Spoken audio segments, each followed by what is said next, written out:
These lights are bright. Jeez. Willie, how did the team respond Sunday, and what were kind of the points of emphasis to turn the page on that game? I thought our guys respond really well. I thought we were sharp in practice yesterday, and we had energy out there. And I was looking to see how our guys were going to respond, and they were locked in. You know, they were again, the execution was big time, which we needed it to be, and I think they'll respond well. You know, they got the right mind frame, and they understand what it's going to take for us to move forward. Just going back to the ASU game, you guys have been such a good first half team all season, but it seemed like it was kind of slow out of the gates. What do you think contributed to the slow start, and was that a fluke, or is that something that you guys are making an effort to turn around now? I think any game when you go in and you don't play like you want to, you look at what you're doing well and what you're not doing well, and you try to correct it. Can't sit and say it's a fluke. Can't. I mean, it's just every game's different. You know, you try to look and see what you're doing right and try to do them even better, and then what you're doing wrong and try to correct those mistakes. And we had a lot of mistakes in that game, especially on third downs where we wasn't converting. And in games before, we was converting on third downs, you know, and we had penalties, we had drop balls, it was early snaps. We had a lot of things that killed us. And like I said it to our team after the game, we're not good enough to beat ourselves and try to win Pac-12 games. You know, we got to play clean ball games and not have that many penalties or drop balls and expect to win those games.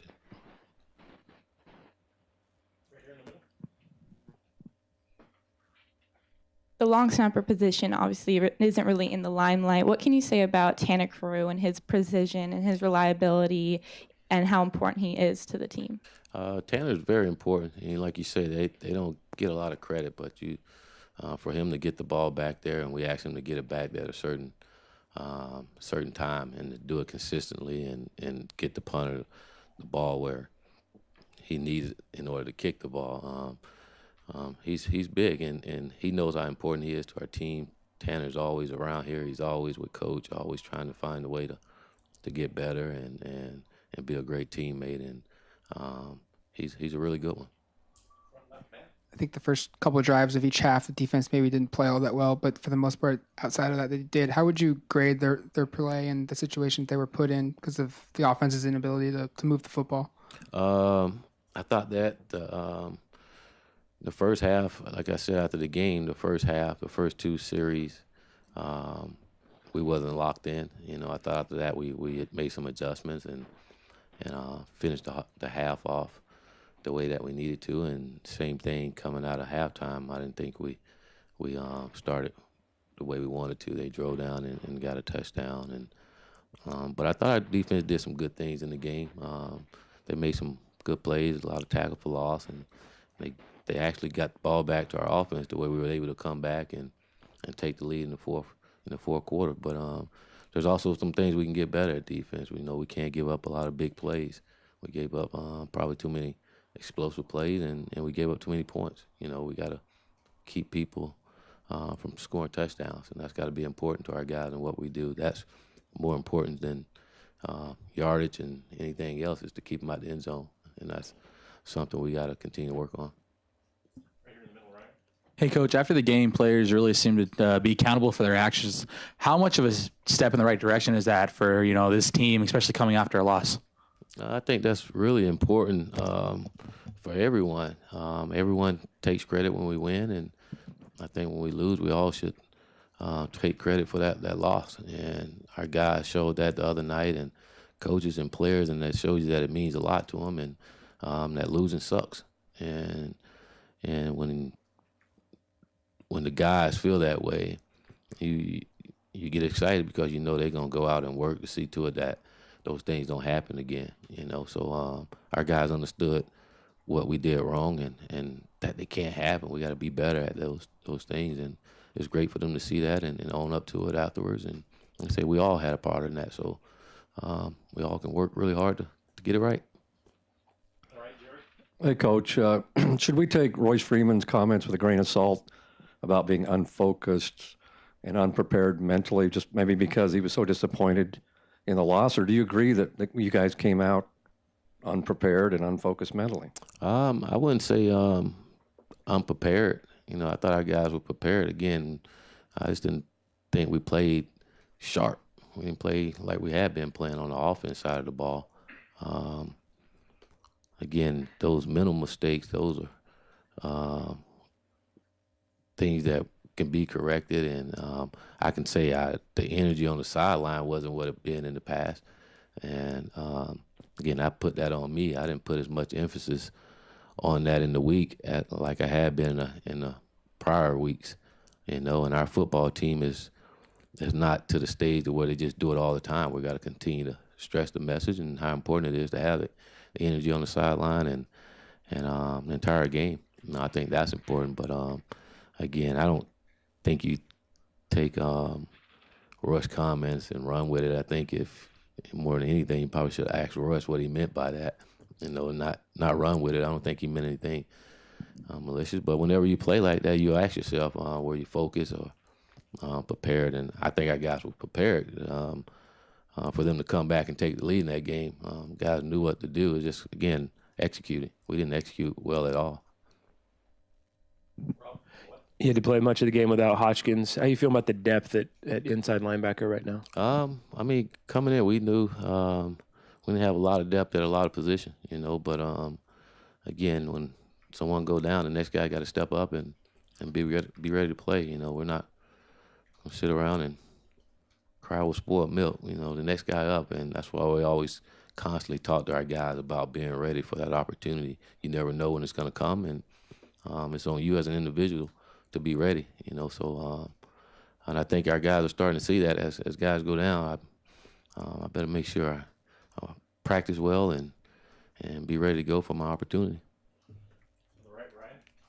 Willie, Jalen Jelks is a guy who's flashed talent over the years, hasn't always been able to stay healthy. Is he close to kind of putting it all together? I think he is. I think each week he's getting better and better. And I mean, I've been really impressed with his toughness, because he's been getting beat up. He's not the biggest guy and he's down in the trenches, but he fights his tail off and he showed what he's capable of doing. And like I say, each game he's made improvements. And I thought Saturday was kind of like his coming out party, kind of showing this is the level that I can play on. And now we just need for him to continue to play that way. Coach, only one carry each for Benoit and Brooks James. That's something you wish you could have called more plays for, or was it the situation that dictated that? Well, I think it was the situation. We were down 31-14 there. We were down pretty much the entire game into that late there in the fourth. I think it was more the situation, and again, us not converting on third down, which allowed us to extend drives. We didn't do that, and we were really good on third down the first 3 ball games, and then we didn't get those possessions that we needed. We didn't have a lot of time from time of possession standpoint, and again, I think we only ran 60-some plays. The week before we had 90-something, so I think all that had something to do with it. A big part of it didn't convert to allow us to have more plays. Willie, yesterday in the NFL, we saw a lot of teams and players decide to either not participate in the national anthem or, they continued to kneel. Is that something you talk with your players about at all, and how important do you think it is to have conversations like that with your team? I think it's very important, and we always talk as a football team, and I think it's our job as coaches to always educate our guys on what's going on, and sometimes our guys get so caught up in just their little lives here on campus and football and not really understand what's going on in the world and in our country and everywhere. And so we always talk about things, and our guys know they can always bring things up, and we always talk about let's come together, and if it's something that's affect our team or anyone, we're going to talk about it and try to do what's best for our team and make sure we're educated on what's going on. And I think that's the most important thing, is that we continue to educate our young people. And so that's very important to me and our team. And it's great that our guys understand that. And when they do have issues, they'll come and we'll talk about them. Hey, Coach. Brooke James had that great touchdown catch. Then afterwards, got flagged for the penalty. How do you talk to your players about maybe keeping their emotions checked after a big play like that so it doesn't hurt the team? Is there kind of a fine line there, for the way you approach that? No, you approach it however. Like I approached it the way that I did. The other day I was ticked off that he got a penalty after making a great play, and it was a teaching lesson again for us, and had to explain to him, hey, look, you made a great play there.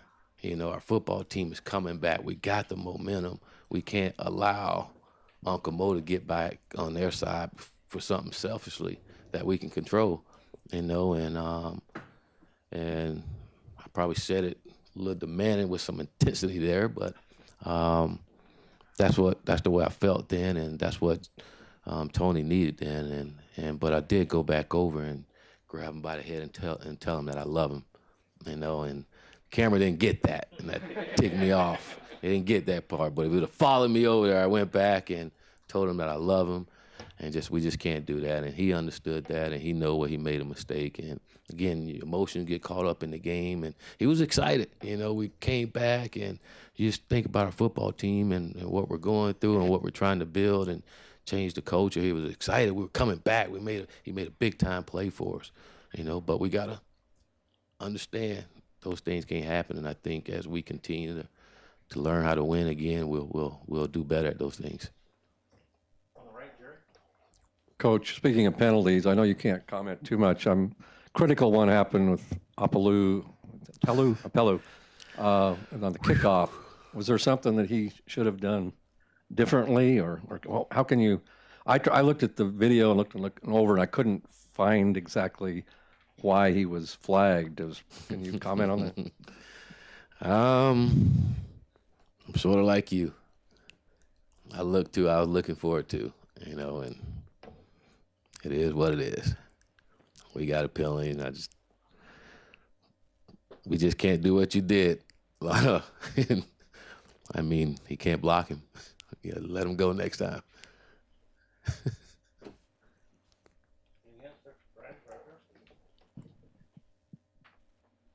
Speaking of culture change, Cal is going from a air raid attack and really playing poor defense to being physical on both sides. Have you been impressed with what you've seen from them so far? And do you even look at their pass tape or just this year? I looked when I first got here. I looked at past tape. I looked at our games, but been really focused on this year and what they're doing on the different leadership, and they're playing really good football, team football together. They're physical, like you say. They're well coached and playing with a lot of energy on both sides of the ball, and you see the difference. You see a team that's playing their tails off for their new coach and taking on his personality.